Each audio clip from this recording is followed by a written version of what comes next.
নমস্কাৰ মই প্ৰশান্ত বৰঠাকুৰ আৰু আপোনালোক সকলোকে মোৰ ইউটিউব চেনেল দ্য চেঞ্জলৈ স্বাগতম জনাইছোঁ। মই বৰ্তমান উপস্থিত আছোঁ আমগুৰি নগৰৰ শ্ৰীযুতা বিনাপানী দেৱী বাইদেউৰ ঘৰত। তেখেত এগৰাকী অৱসৰপ্ৰাপ্ত শিক্ষয়িত্ৰী। আজি কিছু বছৰ আগতে তেখেতৰ চাকৰি জীৱনৰ পৰা অৱসৰ লাভ কৰিছে। তেখেতে বহুদিন ধৰি এটা চকুৰ সমস্যাত ভুগি আছিল। বিভিন্ন ডক্টৰ বা বিভিন্ন চিকিৎসালয় তেখেতে চিকিৎসা লৈ আছিল, কিন্তু আজি কিছুদিনৰ পৰা তেখেতে নিউট্ৰিলাইটৰ বিলবেৰী উইথ লিউটিন আৰু মাল্টি কেৰটিন নামৰ এই দুটা ফুড ছাপ্লিমেণ্ট তেখেতে ল'বলৈ আৰম্ভ কৰিলে। আৰু এই দুটা ফুড ছাপ্লিমেণ্ট লোৱাৰ পাছত তেখেতে কি অনুভৱ কৰিছে সেই সম্পৰ্কে আমি তেখেতৰ পৰা কিছু কথা জানিবলৈ চেষ্টা কৰিম। আহকচোন আমি তেখেতৰ মুখেৰেই তেখেতৰ পৰা কথাখিনি জানিবলৈ চেষ্টা কৰোঁ। সকলো সমস্যাটো হৈছিল চকুত কেটেৰেক্ট পৰিছিল আজি প্ৰায় 10-11 চনমানৰ পৰা। তাৰপিছত এটা চকু মোৰ অপাৰেশ্যন কৰা হৈ গ'ল। তাৰপৰা মই দ্বিতীয়টো চকু অপাৰেশ্যন কৰিব নোৱাৰিলোঁ অকণমান মোৰ বেলেগ এটা প্ৰব্লেমৰ কাৰণে। সেইটো হ'ল কি, মোৰ ডায়েবেটিছ আছে, চুগাৰ আছে। সেইকাৰণে চুগাৰটো নকমাৰ কাৰণে বাওঁ চকুটো অপাৰেশ্যন কৰা নহ'ল। আৰু এতিয়া মোৰ কেটেৰেক্টৰ সেইটো অলপ বেছি হৈ গ'ল, কেটেৰেক্টটো অলপ বেছি হৈ গ'ল। ডক্টৰক দেখুৱালোঁ, তেওঁলোকে ক'লে যে অপাৰেশ্যন কৰিব লাগিব। কিন্তু মই অপাৰেশ্যন কৰিবলৈ অলপ শাৰীৰিকভাৱে হৈ আছোঁ। সেইকাৰণে ভাবিলোঁ এইকেইটা প্ৰডাক্ট খাই চাওঁচোন, খালে কিজানি কিবা কামত আহে। কিন্তু এতিয়া মই অনুভৱ কৰিছোঁ এই প্ৰডাক্টকেইটা খোৱাৰ পৰা মোৰ যথেষ্ট চকুৰ ইম্প্ৰুভ হৈছে, উন্নতি হৈছে। এতিয়া মই চশমা নোলোৱাকৈয়ে টিভি চাব পাৰোঁ আৰু বিভিন্ন বস্তু চাব পাৰোঁ। মোক কেটেৰেক্টটোৱে সিমান আমনি কৰা নাই, অলপ কেটেৰেক্টটো উপশম পোৱা যেন মোৰ অনুভৱ হৈছে। মই জানিবলৈ চেষ্টা কৰিম আপুনি এবাৰ যদি আমাৰ দৰ্শক ৰাইজক দেখুৱাই যে আপুনি প্ৰকৃততে কোন দুটা প্ৰডাক্ট, কোন দুটা ফুড ছাপ্লিমেণ্ট আপুনি গ্ৰহণ কৰিছে। মই এই দুটা ফুড ছাপ্লিমেণ্ট গ্ৰহণ কৰিছোঁ আৰু এই দুটা গ্ৰহণ কৰি মই যথেষ্ট উপশম হৈছোঁ বুলি ভাবিছোঁ। আপুনি অকণমান মোক দিয়কচোন দিব্যাংগীতা। আপুনি গ্ৰহণ কৰিছে নিউট্ৰিলাইটৰ বিলবেৰী উইথ লিউটিন আৰু তেখেতে গ্ৰহণ কৰিছে multi carotene soft gel. Actually bilberry with lutein this is an antioxidant. আৰু আমি সকলোৱে জানো যে আমাৰ চকুৰ মণিটোৰ আমাৰ যিটো চকুৰ যিখন লেন্স থাকে, লেন্সখনত আমাৰ কিছুমান ফ্লুইড থাকে আৰু এই ফ্লুইডবোৰত আমাৰ কিছুমান এণ্টি-অক্সিডেণ্ট থাকে।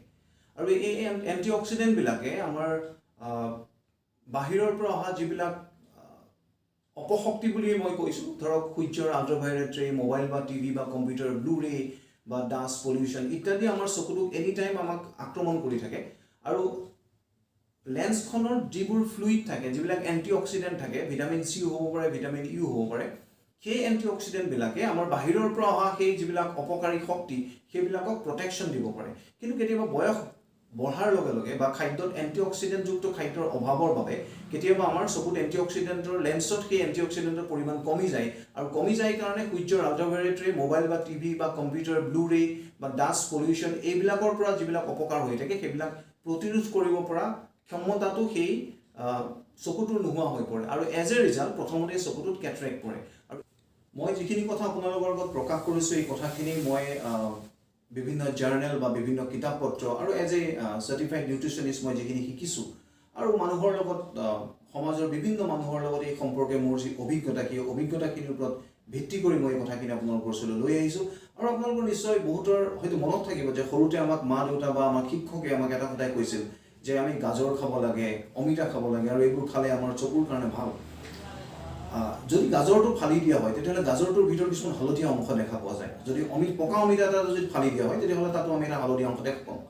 আৰু এই হালধীয়া অংশটো বেলেগ একো নহয়, ই হ'ল বিটা কেৰাটিন। আৰু বিটা কেৰাটিন যেতিয়া আমাৰ শৰীৰৰ ভিতৰলৈ যায় then it gets converted into vitamin A. আৰু ভিটামিন এ চকুৰ স্বাস্থ্যৰ কাৰণে অত্যন্ত প্ৰয়োজন।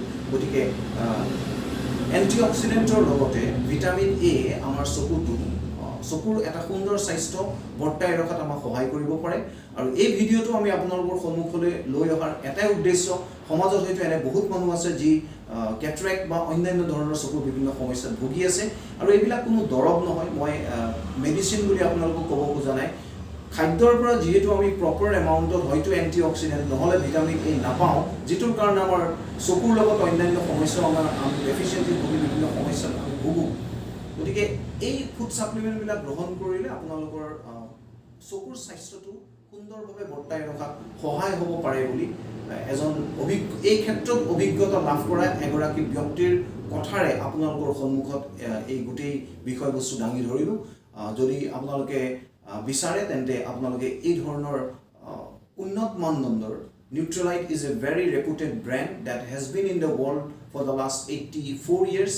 গতিকে এনেকুৱা এটা ভাল ব্ৰেণ্ড অৰ্গেনিক ব্ৰেণ্ডৰ এনেকুৱা ধৰণৰ ফুড ছাপ্লিমেণ্ট যদি আপোনালোকে গ্ৰহণ কৰে তেন্তে নিশ্চয় সকলোৰে কাৰণে এটা ভাল খবৰ হ'ব গতিকে আজিৰ ভিডিঅ'টো আমি ইয়াতে শেষ কৰিছোঁ আৰু লগে লগে আৰু বাইদেউক আমি আমাৰ ফালৰ পৰা ধন্যবাদ জ্ঞাপন কৰিছোঁ আমাক এইখিনি সময় দিয়াৰ বাবে ধন্যবাদ